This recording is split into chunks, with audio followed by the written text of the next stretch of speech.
Hi everybody, welcome back to the channel. This is Squirt. Squirt is a sulcata tortoise. They're also called African spurred tortoise. I get a lot of questions about his shell, so I'm going to walk you through the process of me cleaning his shell while I help it heal. First, I rinse it with plain water. Then I add this chlorhexidine solution and I scrub it with a toothbrush. This toothbrush has never been used for any teeth or anything. I just bought it for the purpose of cleaning his shell. I recently started only doing this type of scrub once a week. I noticed that he didn't need it daily anymore. So, what happened to his shell? His shell got burned from a heat lamp from the previous owner.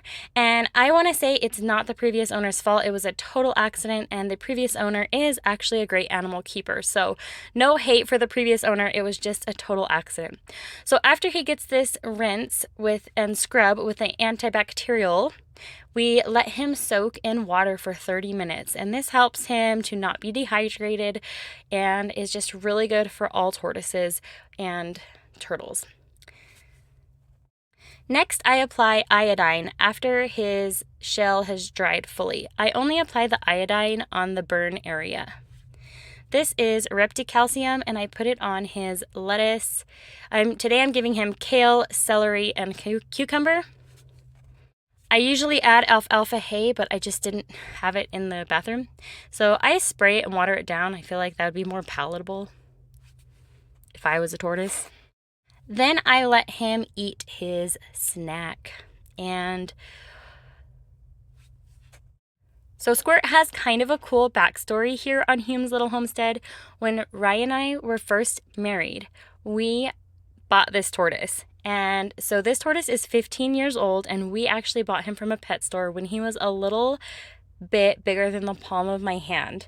He could actually fit in the palm of my hand. And when we'd go on any trips, because we didn't have any kids yet, I would put him and the other one we had, Brody, I would put them in a little tiny shoebox, and I would bring them everywhere we went, and I'd bring their heat lamp, and I'd bring their food and their water dish, and I just took them everywhere like they were puppies or dogs. So Squirt has actually been around longer than the channel has been around. Next, I squirt his whole shell with some antiseptic. It's just Band-Aid. I got it for my ear when I got my ears pierced, actually.